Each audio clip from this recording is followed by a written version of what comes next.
প্রিয় মাধ্যমিকের ছাত্রছাত্রীরা, আজকে তোমাদের ইতিহাসের অন্যতম গুরুত্বপূর্ণ অধ্যায় সংস্কার, বৈশিষ্ট্য ও পর্যালোচনা, এই অধ্যায় থেকে 15 বা 16টি বাক্যে প্রশ্নের উত্তর দাও। এই অংশ থেকে আজকে তোমাদের প্রশ্ন উত্তর লেখাবো। প্রশ্ন লেখো, বাংলার নবজাগরণ বলতে কি বোঝায়? জিজ্ঞাসা চিহ্ন দাও।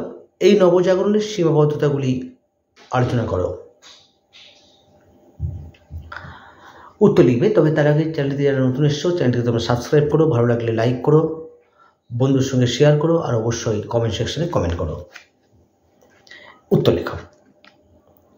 লিখবে, 19 শতকে পাশ্চাত্য সভ্যতার সংসর্গে আসার পর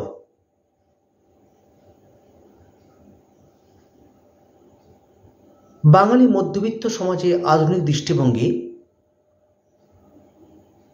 দেখা দেয়। দাঁড়িয়ে দাও। যার ভিত্তি ছিল যুক্তি ও মানবতাবাদ। দাঁড়িয়ে দাও। ফলে এর দ্বারা বাংলার শিক্ষা, সাহিত্য, সংস্কৃতি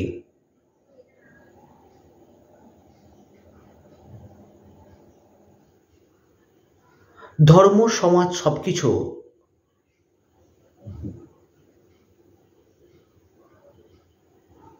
গভীরভাবে প্রভাবিত হয়।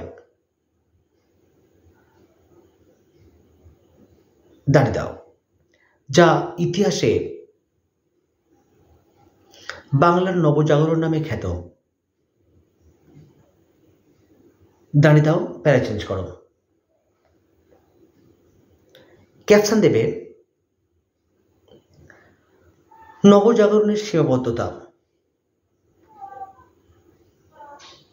দেশ দিয়ে লিখবে 1 নম্বর 2 নম্বর করে, ক খ যা ইচ্ছে। 1 নম্বরে লেখো, 19 শতকে বাংলায় নবজাগরণ ছিল সমাজের মুষ্টিমেয় উচ্চবিত্ত ও উচ্চশিক্ষিত লোকেদের মধ্যে সীমাবদ্ধ।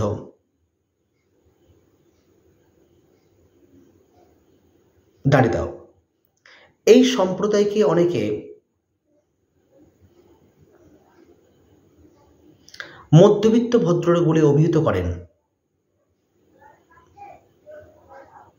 দাঁড়িয়ে দাও। এজন্য ঐতিহাসিক অনিল শীল এই জাগরণকে এলিসিস্ট আন্দোলন বলে অভিহিত করেছেন।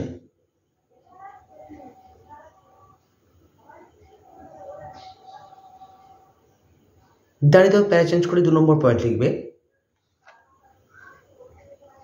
বাংলার নবজাগরণ ছিল মূলত হিন্দুদের। দাঁড়িয়ে দাও। মুসলিম সমাজ এই নবজাগরণের বাইরে ছিল। দাঁড়িয়ে দাও। প্রকৃতপক্ষে এই নবজাগরণ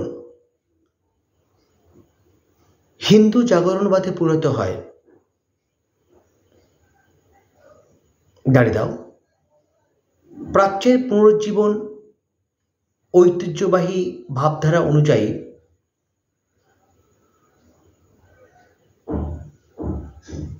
প্রাচীন ভারতীয় সভ্যতার শ্রেষ্ঠ দিকগুলি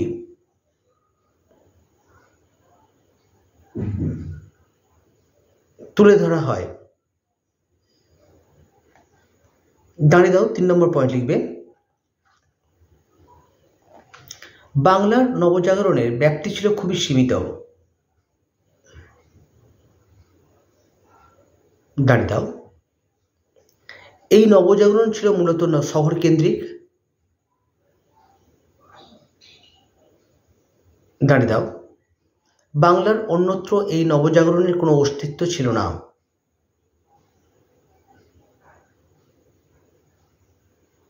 দাঁড়িয়ে দাও। কৃষক, শ্রমিক সহ সাধারণ মানুষের সঙ্গে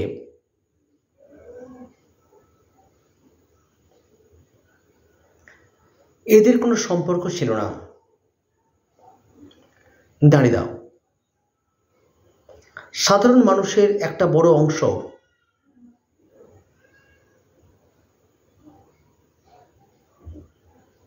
এই নবজাগরণের শরিক হতে পারেনি। দাঁড়িয়ে দাও। ইতালির ফ্লোরেন্সে ইউরোপের নবজাগরণে যে ভূমিকা পালন করেছিল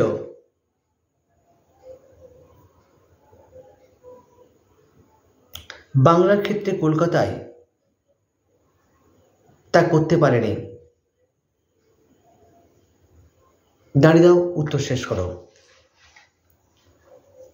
আজকে এই পর্যন্ত। আগামীকাল নতুন কোনো টপিক নিয়ে উপস্থিত হব। ভালো থেকো, ভালো ভেবো, আর অবশ্যই যেটা প্রতিদিন বলি আজকেও তাই বলবো, ভালো করে পড়াশোনা করো। Tata, bye bye.